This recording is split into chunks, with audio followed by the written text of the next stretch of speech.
네, 안녕하세요. 수소 전기 트럭의 연료전지 제어 소프트웨어 개발이라는 제목으로 발표를 하게 된 현대자동차 정성철 책임입니다. 제가 알기로는 회사 내에서도 연구개발 결과물들을 발표하고 공유하는 자리가 몇몇 있는 것으로 알고 있습니다. 하지만 개발자 컨퍼런스는 올해 처음 주최되는 행사여서 그런지 준비하는 과정에서 어떤 컨텐츠를 담아야 하고 어떤 목적으로 또 발표를 해야 하는지, 그리고 들으시는 분들은 어떤 분들인지 고민이 되었습니다.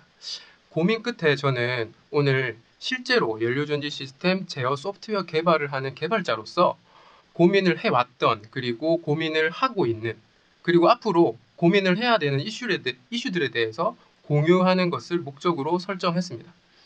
결국 오늘 제가 말씀드릴 부분은 연료전지 제어 소프트웨어 개발자의 이야기가 되어야 될 것 같습니다. 그러다 보니 연료전지 시스템에 대해서 전혀 모르시는 분들이나, 혹은 연료전지 시스템 제어에 대해서 디테일하게 알고 싶은 분들에게는 다소 해답을 드릴 수 없는 컨텐츠일 수도 있는데, 그럼에도 불구하고 연료전지 시스템 제어에 관심이 있으신 분들이라면 개발자 이야기에 귀를 기울이고 얻어가는 게 충분히 있는 시간이 될 것이라고 기대를 합니다. 제가 준비한 이야기는 다음과 같이 진행을 해 나가 볼 생각입니다. 수소전기 트럭 제어 소프트웨어 개발 전략은 어떻게 했는지, 다시 말씀드리면 소프트웨어 개발 전략에 대한, 소프트웨어 개발을 위해서 어떤 방향성을 가지고 개발이 진행되었는지, 그리고 넥소에서 시작해서 트럭으로 왔는데, 수소 전기 트럭으로 왔는데, 그때 제어 기능들은 어떻게 또 변경이 되고 왜 변경이 되었는지, 그리고 마지막으로 연료전지 제어 기술에 있어서 이슈들이 여러 가지가 아직 산재해 있는데 그것들을 좀 소개시켜 드리는 시간으로 진행을 해볼까 합니다. 첫 번째는 수소 전기 트럭 제어 소프트웨어 개발 전략입니다. 2018년도에 넥소가 출시가 되었습니다. 아시다시피 좋은 평들을 받았고, 그리고 지금까지 판매량이 계속적으로 증가를 하고 있습니다. 실제로 저희 아파트에도 넥소가 서 있는 모습을 종종 볼 수 있고, 도시에서든 심지어 고속도로에서 운전을 하더라도 넥소를 종종 보게 됩니다. 그래서 최근에는 기사를 검색해 보니까 2만 대가 넘었다, 2만 대 육박했다, 이런 기사들을 보게 됩니다. 어, 제가 개발했던 어떤 차량이 판매가 잘 되고, 그리고 여러 사람들의 사랑을 받는 것은 좋은 일입니다. 행복한 일인데, 개발자 입장에서는 걱정이 점점 커지고 있는 상황입니다. 왜냐하면 수많은 사람들이 제가 개발했던 결과물을 타고 평가하고 그거에 대한 피드백을 주고 되는 상황이 되고 있기 때문이죠. 그런데 단순히 넥소뿐만이 아닙니다. 넥소뿐만이 아니라 작년에는 세계 최초로 수소 트럭을 양산을 해냈고, 실제로 스위스에도 많이 수출을 하고 있는 상황입니다. 그 정도만 해도 괜찮습니다. 그렇지만 중대형 트럭, 결국 통칭해서 상용 차량에 대한 어떤 니즈가 급격하게 증가를 하고 있는 현재 실정입니다. 그리고 수소 선박, 그리고 UAM, 그리고 수소 기차, 그리고 이동식 발전용 모듈까지 여러 가지 어플리케이션의 연료전지 시스템을 탑재하여 사용하고자 하는 그런 니즈가 급격하게 증가하고 있는 상황입니다. 그렇다면 이러한 상황에서 저희는 연료전지 시스템을 제어를 하기 위한 소프트웨어를 어떻게 개발을 해야 되는지 고민이 점점 깊어지고 있습니다. 그렇지 않고 단순히 어떤 어플리케이션에 대한 니즈가 나왔다 해서 그것들을 처음부터 설계를 하고 개발을 해 나가기에는 너무나도 힘든 일이 될 거라는 게 명백했기 때문이죠. 저희가 첫 번째로 설정을 했던 것은 범위의 명확화입니다. 범위의 명확화. 어떻게 보면 너무나도 당연한 이야기를 하고 있는 거 아닌가라고 말씀하시는 분도 있을 수 있을 것 같아요. 왜 그러냐면 연료전지 시스템을 제어를 하는 소프트웨어면 연료전지 시스템을 제어하는 기능만 있으면 되는데 그거에 대한 범위를 왜 명확화해야 되는지라는 퀘스천이 생길 것 같아요. 그런데 가만히 생각해 보면 서두에서 말씀드렸다시피 여러 고객들이 여러 다양한 어플리케이션을 요구하고 있는 상황은, 다르게 말하면 연료전지 시스템에 여러 가지 다양한 하드웨어가 붙게 되는 상황과 똑같습니다. 하나로 예를 들어보면 어떤 고객은 특정 전압의 PE 부품, 즉 고전압 부품을 사용을 하고 싶어 하고, 그러기 위해서 전류를 연료전지로부터 출력해서 쓰려고 하고, 다른 고객은 또 다른 사양을 요청을 하게 됩니다. 그런 베리언트 때문에 저희가 처음부터 개발을 해 나가는 건 정말 비효율적인 일입니다.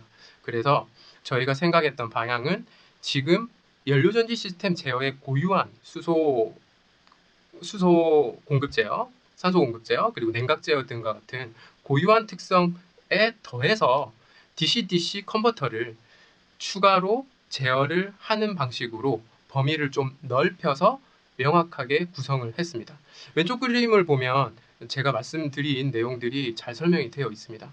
그런 상황이 잘 구성이 되면 오른쪽 그림에서 볼 수 있듯이 사용자는 출력을 요청만 하면 되고, 즉 고객의 입장에서 고객이 사용하고 그리고 쓰고 싶어 하는 전압 레벨의 부품을 저희 쪽에 장착해서 전압에 대해서는 크게, 전압적인 어떤 사양에 대해서는 크게 걱정 없이 출력에 대한 요구만 하게 되고, 저희 연료전지 시스템 소프트웨어는 연료전지 시스템 고유한 기능 플러스 전압 제어까지 하면서 컨버팅 하면서 고객의 사양에 맞춰서 출력을 제공할 수 있는 방식으로 충분히 구성이 가능하기 때문에 범위의 명확화가 저희의 첫 번째 이슈였고, 그것에 대해서 신규 기능들을 개발하고 그리고 그렇게 신규 기능들을 적용을 했을 때 사이드 이펙트들을 잡아내는 과정이 저희가 수소 전기 트럭을 개발할 때 소프트웨어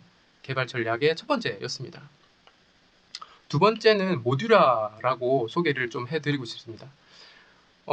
서두에 말씀드렸다시피 여러 가지 어플리케이션이 있고 그것들을 처음부터 쭉 개발하는 건 비효율적입니다. 그래서 그림의 왼쪽에서 보실 수 있듯이 재사용이 가능한 플랫폼, 즉 어떤 비유하자면 레고 바구니를 만들었습니다. 그리고 그 레고 바구니 내에는 저희가 모듈화된, 지금 이 전략에서 소개하고 있는 모듈화된 기능을 다 담게 되죠. 다 담게 되면 거기에는 연료전지 시스템 고유의 기능뿐만 아니라 사용자, 즉 고객이 원하는 어떤 특정 기능들도 모듈화하여서 다 들어가 있으면 저희는 선택해서 하게 됩니다. 아까 레고 블럭이 많이 들어있는 상자를 비유로 말씀을 드렸다시피 어떤 비행기를 만들고 싶으면 비행기에 사용되는 레고 블럭들, 즉 모듈들만 조합해서 하나의 비행기를 만들 수 있고, 즉 뭐 승용 베리언트가 될 수도 있고 선박 베리언트가 될 수도 있고 이런 식으로 만들게 됩니다. 즉 공용부, 가변부 기능의 조합으로 많은 베리언트들의 대응을 손쉽게 그리고 효율적으로 그리고 빠르게 해낼 수 있는 게 이 전략의 특성입니다. 실제로 앞에서 말씀드렸다시피 범위의 명확화 그리고 모듈화 이런 것들을 바탕으로 저희는 전략을 펼쳤고 소프트웨어를 실제로 그렇게 적용을 해서 작년에 수소 트럭 액션트가 개발이 되었습니다. 지금까지 이렇게 쭉 말씀을 드리면 제가 말씀드렸던 전략 두 가지, 범위의 명확화와 효율화만 하면 얼마든지 많은 어플리케이션, 고객의 대응이 쉽게 될 수 있을 것 같지만 실제로는 왼쪽 그림에서 하이라이트 쳐 있듯이 아키텍처라는 컨셉이 크게 대두되는 그런 전략입니다. 왜 그러냐면 레고 블록처럼 이렇게 제가 좀 쉽게 표현을 했지만 실제로는 모듈화를 어떻게 그리고 효율적으로 잘 시키느냐가 이 전략의 핵심입니다. 그러면 어떤 기준으로 해야 잘 되냐? 재사용이 쉬워야 됩니다. 재사용이 쉽기 위해서는 연료전지 시스템 소프트웨어가 가지고 있는 기능들을 잘 계층화하고 그것들을 잘 분산해서 잘 배치를 하는 작업들이 필요합니다. 그것들을 저희는 아키텍처링이라고 하고 그런 아키텍처의 역할이 점점 커지는 개발 방식입니다. 그래서 과거 넥소, 단일 어떤 차종에 대한 개발에서 다차종, 다 어플리케이션을 대응을 하기 위해서 아키텍처 중심의 어떤 프로세스 그리고 아키텍처 중심의 개발 커뮤니케이션을 만들어낼 수 있는 환경들도 같이 조성하기 위해서 노력을 많이 하고 있습니다. 앞에 지금까지는 수소전기 트럭 혹은 앞으로 벌어질 여러 가지 프로젝트를 대응하기 위해서 소프트웨어 자체의 개발을 위한 전략들을 좀 소개를 해드렸는데, 그런데 사실 잘 생각을 해보시면 넥소에서 시작해서 트럭으로 가면서 하드웨어적인 변경만으로도 단순한 소프트웨어 개발뿐만이 아니라 제어 기능의 개발도 이루어져야 된다는 걸 쉽게 생각할 수 있으실 겁니다. 그 중에 가장 큰 요소 중에 하나가 바로 내구 성능입니다. 저희가 승용차랑 상용차, 트럭 이런 차량의 내구 성능은 완전히 다른 얘기입니다. 뭐 이제 화면에서 볼 수 있으시듯이 승용의 경우는 16만 킬로 정도의 내구를 확보하는 목표로 개발 진행했다면, 상용은 5, 6배 높은 100만 킬로 이런 내구 성능을 요구를 하고 있습니다. 결국에는 어떤 제어적인 방법론으로 해결하지 않으면 할 수 없는 내용들이 발생을 하는 거죠. 그래서 저희는 내구 향상을 위해서 여러 가지 제어 방식들이 있지만, 오늘 이 자리에서 좀 소개를 시켜드리고 싶은 것은 스택 운전점 제어입니다. 스택 운전점 제어라고 하지만 조금만 더 상세히 말씀드리면, 스택, 즉 연료전지, 전류를 뽑아낼 수 있는 저희 스택을 운전할 때 운전자의 요구에 따라서 베리언스를 크게 가져가지 않고 운전점을 한정시켜서 내구의 저하를 최소화하는 제어 방식이라고 볼 수 있습니다. 이런 현상들은 어떻게 보면 굉장히 당연한 일입니다. 저희가 어떤 물건을 사용을 할 때 굉장히 베리언스를 크게 막 흔들어서 사용하는, 똑같은 기간이지만 흔들어서 사용하는 것과 특정한 형태로 혹은 특정한 방식으로만 물건을 사용했을 때 훨씬 더 저희는 오래 사용을 할 수 있죠. 그런 컨셉을 가지고 와서 저희도 스택, 내구를 굉장히 향상시켜야 되는 스택, 똑같은 스택이지만 운전점을 몇 개만 두고 운전을 함으로써 이 스택을 좀 더 오래 내구 저하를 최소화시킬 수 있게 하고자 하는 것이 이 제어 전략의 컨셉이라고 볼 수 있습니다.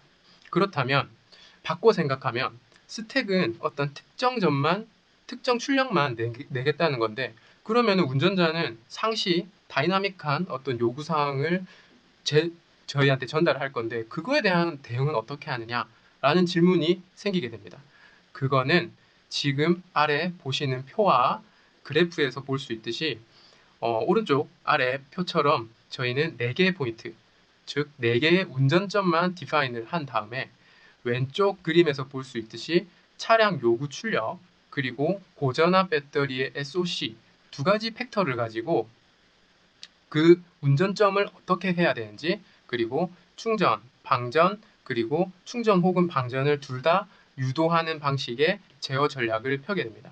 그래서 쉽게 보시면 우측에 그래프의 우측에 보시면 차량 요구 출력이 증가를 하면 당연히 저희는 요구 출력을 많이 내야 됩니다. 그러면은 오른쪽 하단에 보이듯이 레벨 3, 즉 스택이 낼 수 있는 최고 출력 대비 100%에 해당하는 출력을 쭉 내게 됩니다. 그리고 방전이 허용이 되겠죠. 왜냐하면 운전자는 굉장히 많은 요청을 하고 있기 때문이겠죠.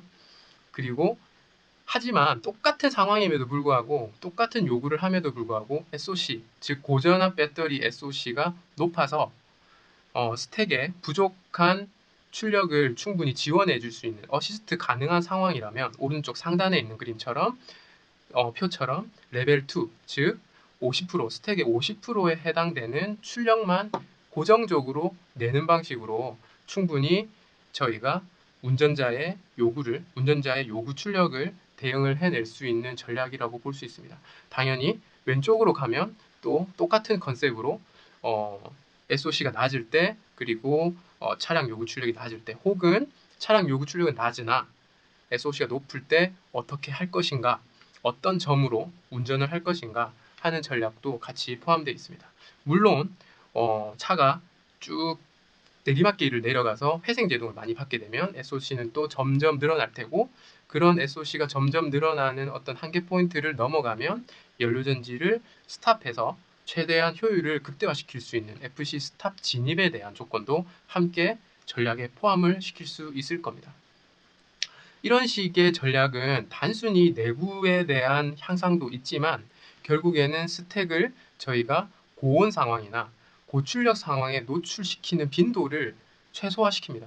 물론 그런 상황이 내구 향상의 원인이 되고 인자가 될 수도 있겠지만 결국 고온 상황에 적게 노출됐다는 말은 저희가 냉각을 하기도 굉장히 편리한 상황으로 갈 수도 있습니다. 그리고 아까 비유적으로 말씀드렸다시피 굉장히 막 흔들어 사용하는 상황을 저희가 만들지 않기 때문에 급격한 스택의 전류 변동 자체가 굉장히 줄어들게 됩니다. 그렇게 되면 스택 자체의 내구도 충분히 좋아지지만 이 스택을 가동하기 위해서, 구동하기 위해서 사용되고 있는 보기류 중에 대표적으로 예를 드는 거는 공기 압축기와 같은 요소인 거죠. 공기 압축기 그리고 냉각 펌프, 기타 여러 가지 보기류들의 운전도 굉장히 안정적으로 수행을 할 수 있습니다. 그런 안정적인 수행은 결국 보기류들의 내구 자체도 증가시키게 되고 결국 시스템 전체의 내구를 다 향상시킬 수 있는 효과를 얻을 수 있습니다.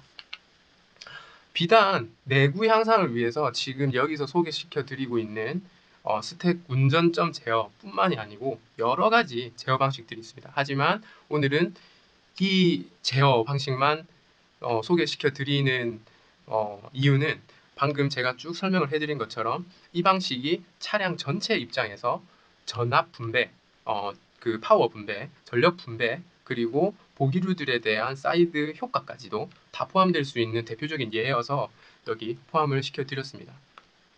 지금까지 연료전지 시스템 제어 소프트웨어 개발을 위한 어떤 전략들에 대해서 첫 번째 소개를 드렸고, 이 전략들뿐만이 아니라 제어 기술, 실제로 저희가 승용에서 상용으로 넘어오면서 추가로 적용된 신기술에 대해서도 간략하게 설명을 좀 드렸습니다. 하지만 연료전지 제어, 여러분도 아시다시피 연료전지 차량 혹은 시스템 자체가 상용화한 지가 그렇게 긴 세월은 아닙니다. 그런 상황이기 때문에 연료전지 제어 기술은 굉장히 많은 이슈, 풀어야 되는 어떤 문제, 저희 엔지니어, 개발자 입장에서는 문제일 수 있는데 여러 가지 문제들이 있습니다. 그런 부분들을 마지막으로 좀 소개를 시켜드리고자 합니다. 누군가는 이렇게 질문을 하실 수 있을 것 같아요. FCU, 즉 연료전지 시스템 제어기의 주요 역할은 뭐냐? 지금 보시다시피 5가지로 좀 요약을 할 수 있을 것 같습니다.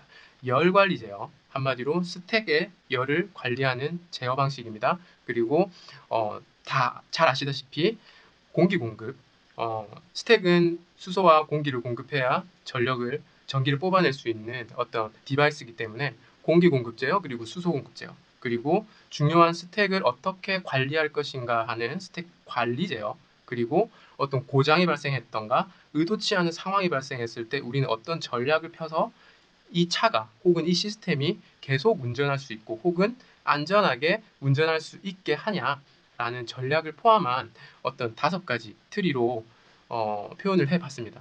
각각의 트리마다 저희는 개발하고 추가로 개발해야 되는 이슈들이 많이 있습니다. 냉각 제어부터 열관리 제어부터 보자면 넥소에서 트럭으로 오는 어떤 프레임워크로 지금 오늘 계속 설명을 드리고 있는데, 승용 대비 상용은 굉장히 고출력을 많이 요구하는 특성을 가지고 있습니다. 그러다 보니 냉각에 있어서도 좀 불리한 상황인 거죠. 한마디로 조금씩 쓰는 애보다 많이 쓰는 애는 상시 좀 높은 온도에 많이 노출되는 경향이 있겠죠.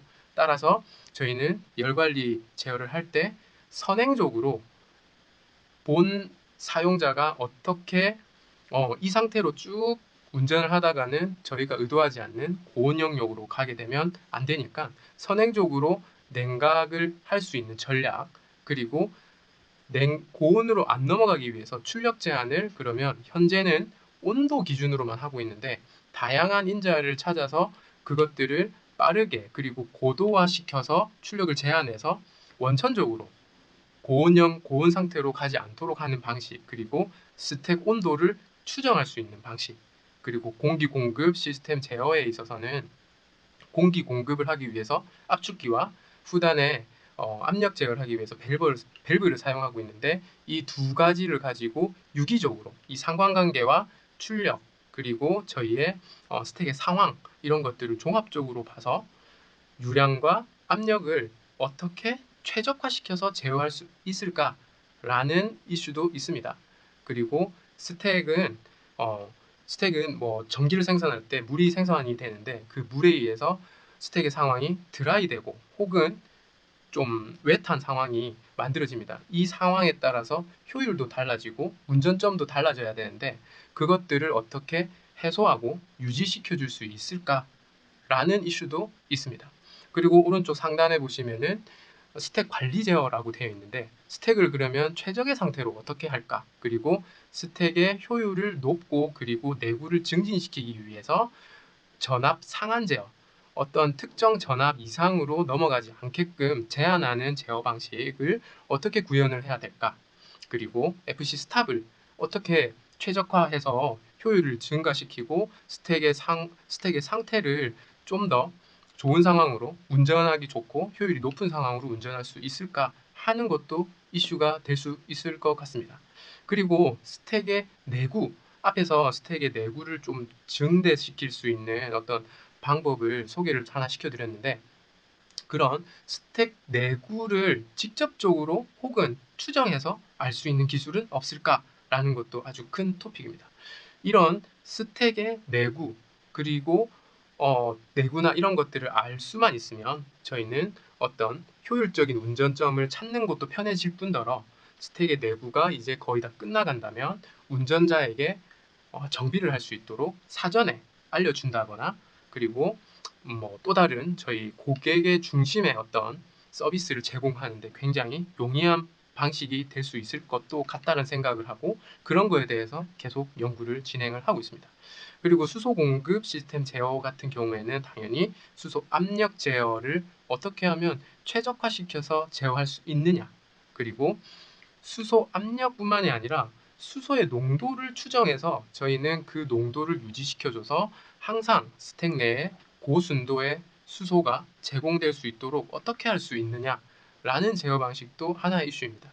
하지만 이 지금 방금 말씀드렸던 네 가지 방식은 어떻게 보면 고장 상황이 아닐 때 아주 모든 것이 보기류 스택들이 다 정상 상황일 때의 어떤 제어 방식인데 저희는 그걸 떠나서 만약 정상 상황이 아닌 페일이나 폴트 상황에서는 어떤 전략을 가져야 되는지도 고장별 리액션, 한마디로 고장이 발생했을 때 어떤 행동을 취할 수 있는지 그런 전략을 수립을 하고 그 전략을 계층화하고 분산시켜서 어떻게 적절하게 제어를 시킬 수 있을지에 대한 전략도 같이 고민을 하고 있습니다.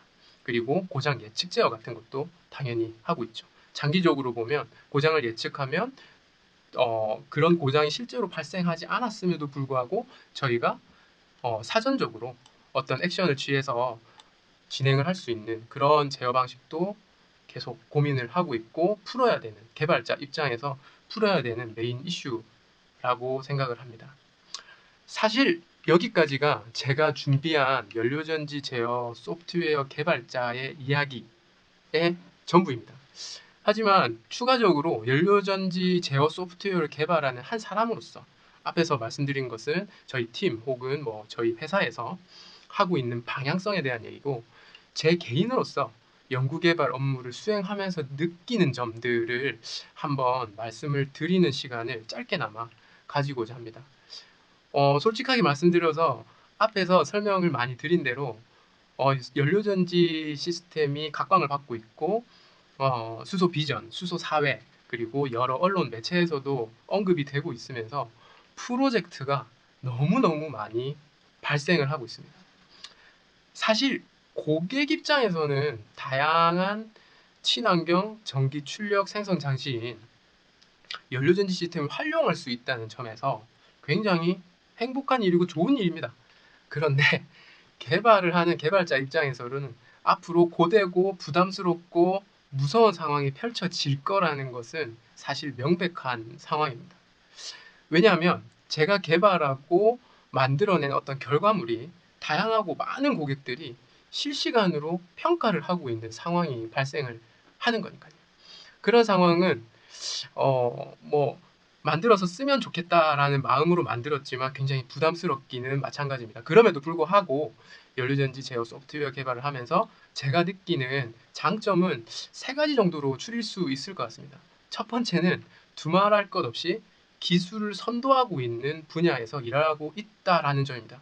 최근에 세계 여러 기업들이 연료전지 시스템 사업을 시작하고 연구개발에 박차를 가하고 있습니다.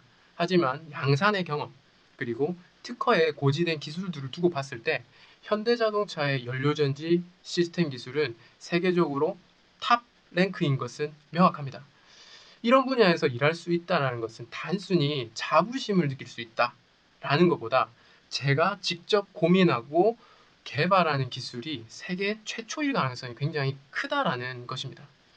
두 번째는 제가 스스로 개발을 한 어떤 제어 알고리즘을 실제 구현하고 시험하고 그리고 힐스나 실차에서 직접 검증하는 일련의 개발 과정 모두를 직접 경험할 수 있다라는 점이라고 할 수 있습니다. 이는 다양한 이유로 연료전지 제어 소프트웨어는 자체 개발을 진행하고 있기 때문입니다. 이런 것들이 메리트가 돼서 방금 말씀드린 대로 다양한 경험들을 한꺼번에 할 수 있는 것이죠. 세 번째는 앞에서 설명드린 대로 소프트웨어 개발 전략뿐만이 아니라 제어 방식도 새로이 개발하고 있는 것을 말씀을 드렸는데 그렇게 넓은 범위의 연구 개발을 할 수 있다는 점입니다. 이것은 다르게 말하면 단순히 코딩을 하거나 혹은 요구사항을 수집하는 어떤 개발 업무에 비해서 연료전지 시스템 전체를 이해하고 전략을 그리고 수립을 하는 시스템 엔지니어링이 가능하다는 큰 장점이 있다라고 생각을 합니다. 여기까지 발표를 마치겠습니다. 경청해 주셔서 감사합니다.